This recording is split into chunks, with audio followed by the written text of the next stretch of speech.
কন্ডিশনটা আমরা আম ঠিকঠাক মতো অ্যাডাপ্ট করে ব্যাটিং করতে পারিনি। আমার মনে হয় যে অবশ্যই ডেফিনিটলি উইকেটটা অনেক কঠিন ছিল ব্যাটিং এর দিক থেকে এবং ওরা খুব ভালো জায়গাতেও বল করেছে। বাট আমার মনে হয় যে আমাদের যে ব্যাটিং অ্যাবিলিটি ছিল আমাদের আরো বেটার ব্যাটিং করা উচিত ছিল যেটা আমরা করতে পারিনি।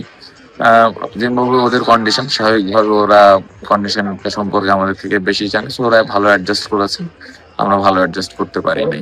না আমার মনে হয় যে আ স্পেশালি ১ম ইনিংসের ব্যাটিংটাতে আমরা পেছনে পড়ে গেছি। ১ম ইনিংসে খুবই আ ডিসঅ্যাপয়েন্টিং ছিল।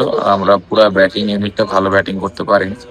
ইভেন আমার মনে হয় যে বোলিংটাও আমরা যখন করি ফার্স্ট ইনিংসে বোলিংটাও আমরা খুব ভালো যে বোলিং করছি তা না। সো ওভারঅল আমার মনে হয় ফার্স্ট ইনিংসের ব্যাটিং এবং বোলিং এর কারণে আমরা এই ম্যাচটা এত আ খারাপ ক্রিকেট খেলেছি। আমার মনে হয় যে তাইজুল ভাইয়ের বোলিংটা আউটস্ট্যান্ডিং ছিল। এরকম কন্ডিশনেও ৭ উইকেট নেওয়া অবশ্যই এটা অনেক বড় একটা ব্যাপার।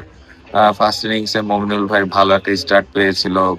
৬০ রানের একটা ইনিংস। হয়তো ইনিংসটা আরো বড় হতে পারত। বাট আমার মনে হয় যতক্ষণ ব্যাটিং করেছে দারুণ ব্যাটিং করেছে।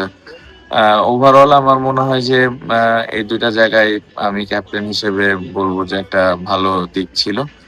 বাট হ্যাঁ, আমি যেটা বললাম যে আমরা পুরা দল হিসেবেই আসলে ভালো ক্রিকেট খেলতে পারিনি। সো এই জায়গাটাতে নিয়ে আসলে ডিসঅ্যাপয়েন্টমেন্টটা বেশি। সো আই হোপ যে আমরা আবার ফিউচারে যে টেস্ট ম্যাচ আছে ওইখানে আবার ভালোভাবে ঘুরে দাঁড়াতে পারবো।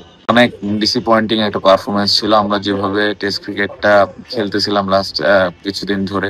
তারপরে এরকম একটা পারফরম্যান্স অবশ্যই ডিসঅ্যাপয়েন্টিং। বাট হ্যাঁ, এখান থেকে আমাদের লার্নিং এর অনেক জায়গা আছে। সামনে অস্ট্রেলিয়া সিরিজ আছে। সো এই কন্ডিশনে আসলে কিরকম ভাবে ব্যাটিং করতে হয় বা কিরকম ভাবে বোলিং করতে হয় এটা আমাদের হয়তো সামনের দিকে কাজে আসবে এবং ওই অনুযায়ী আমরা প্রিপারেশনটা নিতে পারবো। বাট ক্যাপ্টেন হিসেবে আমি বলব যে এটা অনেক ডিসঅ্যাপয়েন্টিং পারফরম্যান্স ছিল। সব ধরনের খেলার খবর পেতে সাবস্ক্রাইব করুন। সঙ্গে থাকুন খেলার পাতার।